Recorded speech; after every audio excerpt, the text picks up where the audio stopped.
Shikues nderuar, ju përshëndesim rikthyer sërish në TikTok, ku do ndalemi ditën e sotme tek lindja e mesme, ndërkaq presidenti amerikan Donald Trump ka zhvilluar një bisedë tensionuar me kryeministrin izraelit Benjamin Netanyahu, gjatë së cilës e ka kritikuar ashpër për veprimet ushtarake të Izraelit në Liban, që sipas Washingtonit rrezikonin të minonin përpjekjet diplomatike amerikane në rajon. Trump ka përdorur gjithashtu një gjuhë të ashpër ndaj Netanyahu, duke akuzuar se po përshkallëzon konfliktin në një moment delikat për negociata tashmë që janë mes Shqipërisë dhe Iranit. Kam të ftuar ditën e sotme për të diskutuar mbi këto zhvillime generalin Dede Prenga. Ju përshëndes kënaqësi zoti Prenga. Përshëndes, faleminderit për ftesën. Atëherë, zoti Prenga, nga raportimet nga Axios sugjerojnë një diskutim të tensionuar, ashtu si thash, mes presidentit amerikan dhe kryeministrit izraelit Benjamin Netanyahu lidhur me operacionet në Liban. Si vlerësoni të gjithë dinamikën aktuale të marrëdhënieve mes Shërbaste dhe Izraelit në kontekstin e të gjitha këtyre zhvillimeve të raportuara tashmë?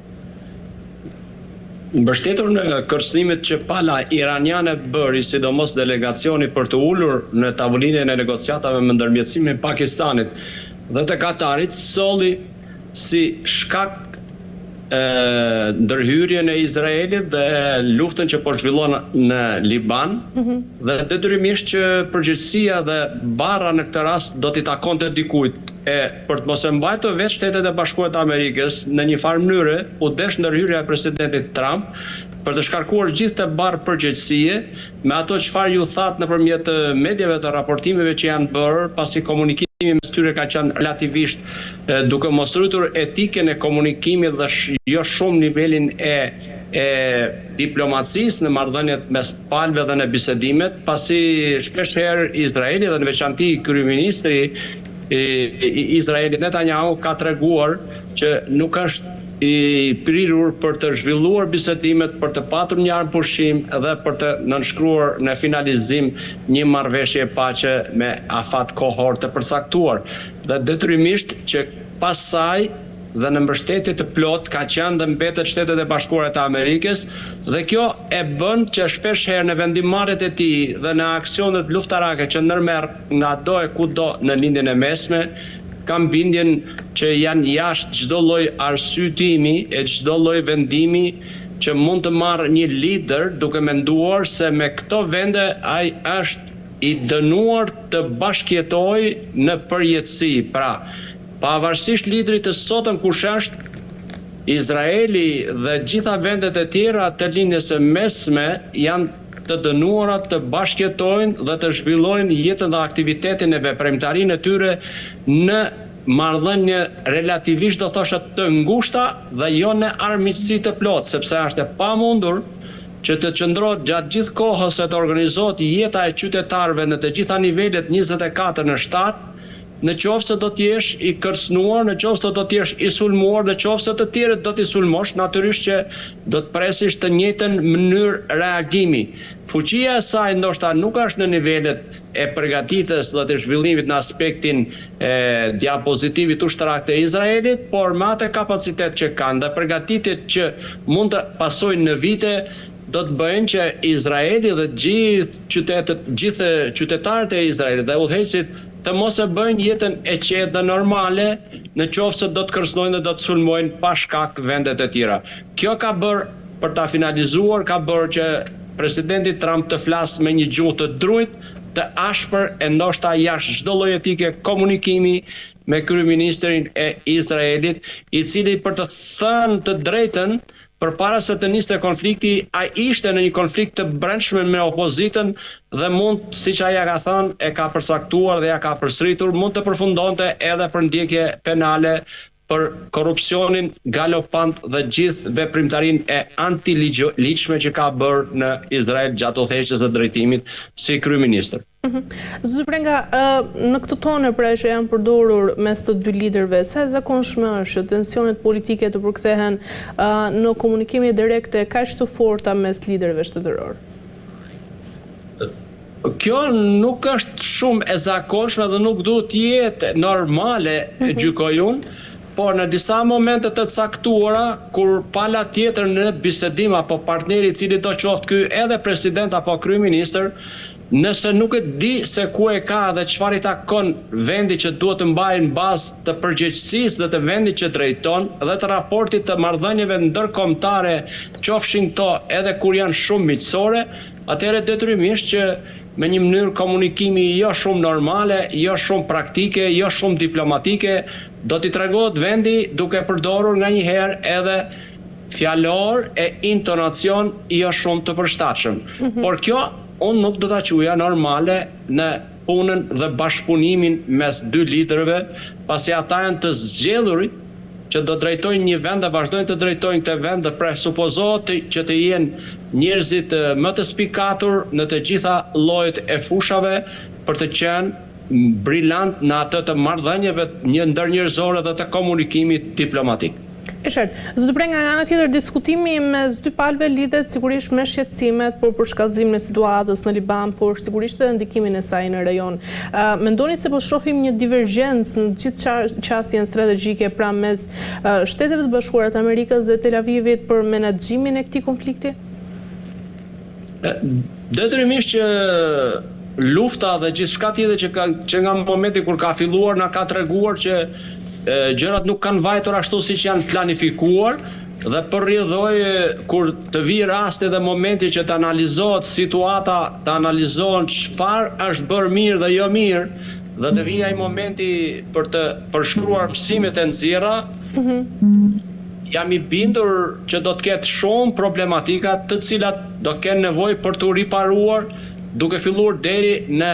strategjit e nivelin e lartë strategjik e për të zbritur pastaj në nivelet e tjera operative dhe taktike. Ka shumë gjëra për të ndryshuar e për të përmirësuar, por kam një bindje që Izraeli është i pamundur, do thosha, me gjithë arsenalin, kapacitetet operacionale dhe përgatitjet dhe mbështetjen e fuqishme që ka nga Shtetet e Bashkuara të Amerikës, i vetëm nuk do mund t'ia dalë për të realizuar qoftë edhe një objektiv të vetëm ndaj, jo vetëm Iranit, por të ndaj vendeve të tjera të lindjes së mesme. Kështu që Shtetet e Bashkuara të Amerikës e kanë mbështetur, ndoshta Izraeli që nxitsi kryesor që bëri që Shtetet e Bashkuara të Amerikës të bëhen pjesë, të marrin vendim për të sulmuar bashkërisht Iranin dhe tashmë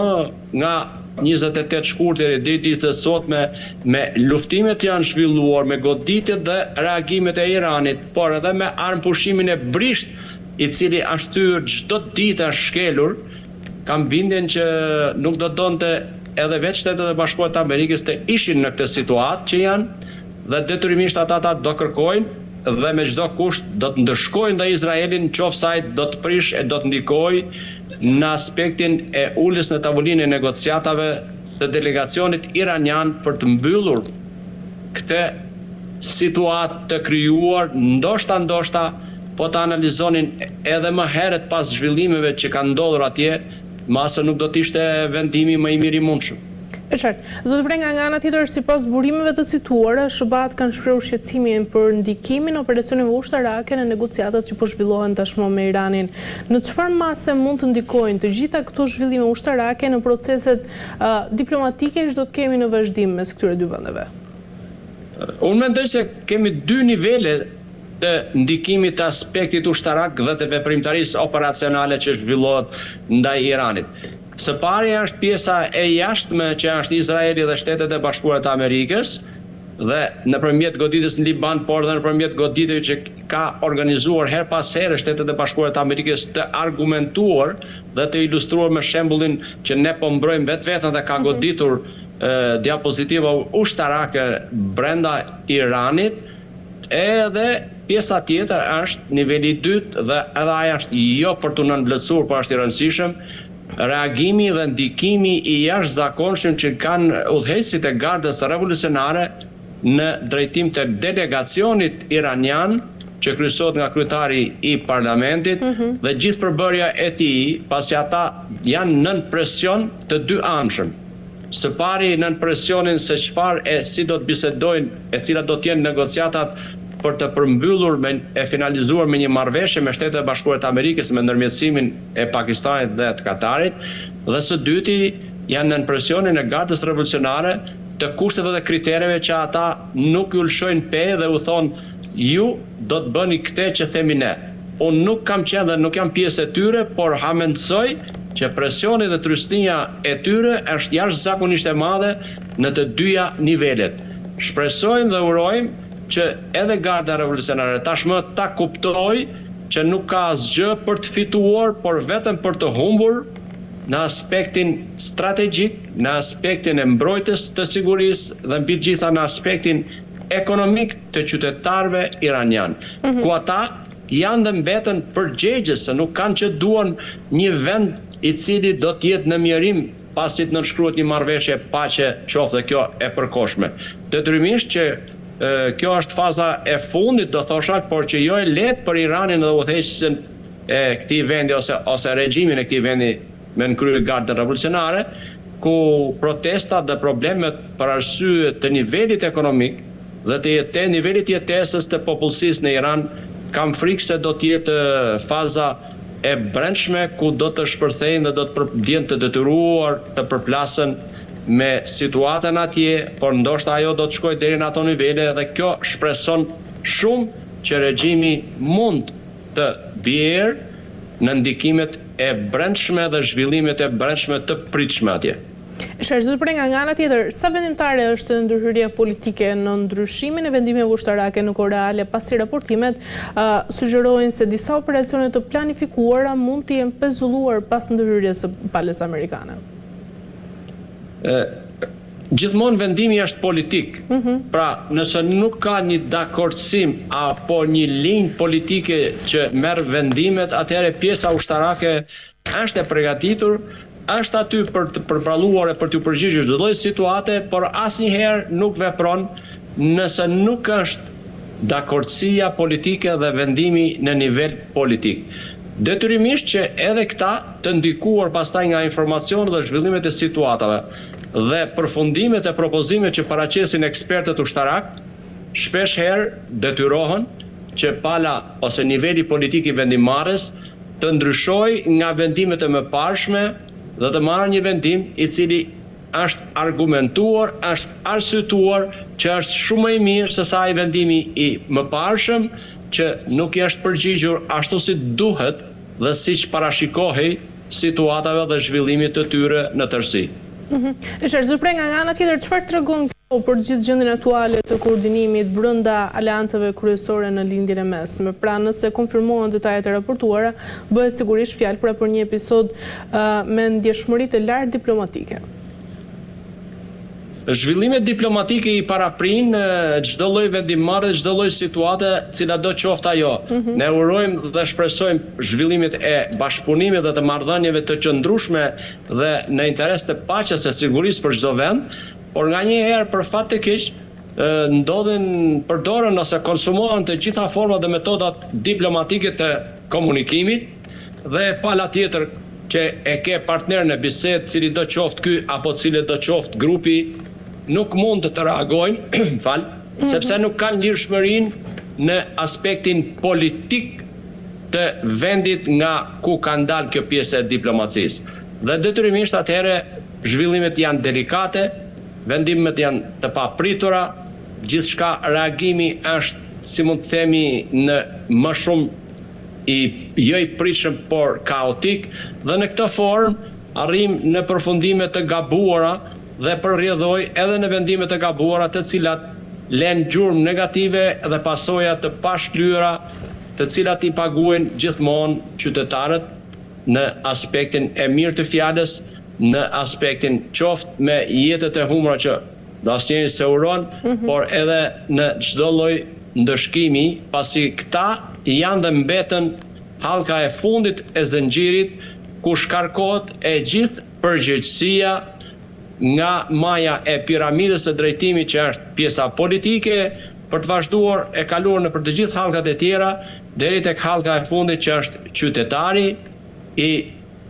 kudo ndodhur, qytetari në emër të cilit flitet, në emër të cilit merren vendime, por për fat keq rrallë pyeten dhe merret mendimi i tyre. E qartë Zupre, nga ana tjetër, në një kohë kur mediat iraniane kanë raportuar për ndërprerje të komunikimeve, presidenti amerikan nga ana tjetër i ka cilësuar ato si të pavërteta dhe ka theksuar vimësinë e kontakteve prames të dyja vendeve për çështjen e negociatave. Si ndikojnë këto dy deklarata kontraditore mes palëve në perceptimin publik, sigurisht pra si proces negociues që bëj Iran? Unë mendoj që komunikimi atje nuk është ndërprer për asnjë moment, pa çka se kush kanë qenë aktorët dhe autorët, por me ndërmjetësim gjithmonë komunikimi ka vazhduar, se unë do ta quaja komunikim edhe delegacionin dhe punën që bën delegacioni i Katarit, por njëjtën gjë që bën delegacioni i Pakistanit dhe ndërmjetësit dhe të besuarit e presidentit Trump që takohen me ta. Por kjo nuk do të thotë që është ndërprer komunikimi nëse nuk flasin me palën iraniane. Detyrimisht që Irani dhe delegacioni i tij bëri presion pasi pa se si po vepronte Izraeli në Liban, duke goditur Hezbollah, sidomos në pjesën jugore të Libanit, dhe ai menjëherë, duke mos respektuar armëpushimin, ndërmori një vendim të mënyrë të njëanshme, pa u konsultuar e pa biseduar për të ndërprer bisedimet. Në këto kushte ishte i detyruar ndërhyrja e presidentit Trump dhe mënyra se si ai ka biseduar me kryeministin e Izraelit, dhe kjo mendoj që ndoshta këtë javë do të jetë si një javë e tërhequr nga të dy palët, por kam bindjen pavarësisht deklaratave që janë kontradiktore mes palëve, java e ardhshme do të sjellë përsëri atë që ka prevaluar deri tani, rasti i diplomacisë dhe përdorimit të saj në mënyrë preventive e tërsuksesshme nëpërmjet ndërmjetësve pakistanez e të Katarit për të ulur palët negociata dhe për të parafruar e diskutuar qëndrimet e tyre mbi kërkesat dhe për ta finalizuar atë që don Shtetet Bashkuara të Amerikës, don Irani dhe lindja mesme, por në një farë mënyre don dhe ndikon drejt për së drejti edhe globi në përgjithësi, që jo pak pa efekte ka shpëtuar deri në momentet që ne flasim. E qartë Zupre, nga ana tjetër, sa reale është mundësia për një marrëveshje të shpejtë në këtë fazë të tensioneve që ndodh tashmë mes të dyja vendeve? Unë mendoj se të dyja delegacionet kanë patur kohën e nevojshme dhe të mjaftueshme për të diskutuar mbi kërkesat e tyre, për të parafruar qëndrimet dhe për të ripunuar një draft të mundshëm të një marrëveshje mes palëve, por është tepër e vështirë për të thënë se kur do të jetë momenti, pasi aty në çdo moment kokat e nxehta mund të marrin mendime të papritura, të paparashikuara që trondisin apo tek më e fundit, nëse nuk e ndërpresin, e shtyjnë marrëveshjen dhe nënshkrimin e saj. Por unë besoj që nuk do të jetë e largët, besoj që ky muaj do të jetë muaj që do të mbyll një marrëveshje, do ta finalizojë atë, pa çka se kush do të jetë rezultati i saj. Në qoftë se do të ketë problematika, jam i bindur në lidhje me kërkesat që kanë paraqitur të dy palët, pasi stega ngrihet shumë lart, por delegacionet e palëve që do të ulen në negocim dhe ekspertët do të bëjnë të mundur që të lëshojnë pe në të dy krahët, por për të marrë atë që është më kryesorja, paqen dhe bashkëtesën paqësore, paktën për një periudhë kohore, 10 vjet. Mendoj unë pak a shumë, kërkesat janë për më të larta, duke hequr dorë paktën Irani nga programi bërthamor 1 dhe kontrollin e ngushticës së Hormuzit. Pastaj elementet e tjerë mendoj se janë elementet e tjerë janë për të parë dhe për të diskutuar dhe janë më të lehtë, nuk janë ngërçe, nuk janë pika ku thyhet biseda, ku ndërpritet biseda, ku ndërpritet edhe mund të mos realizohet marrëveshja. Këto mendoj se janë dy pikat kyçe të cilat që nga momenti i parë kur janë ulur për herë të parë palët në negocim me ndërmjetësim, këtu ka qenë gjithmonë pika thyrse e tyre dhe e largimit nga biseda, nga negociata, pa marrë asnjë vendim. Kështu që në këto momente besoj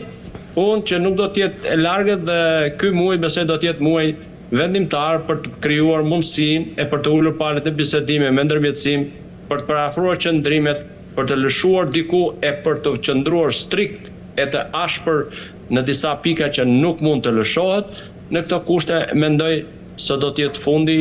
i konfliktit dhe i realizimit të një marrëveshje që do t'i shërbej jo vetëm lindjes së mesme, po do t'i shërbej e do të qetësoj për momentin flas gjithë botën.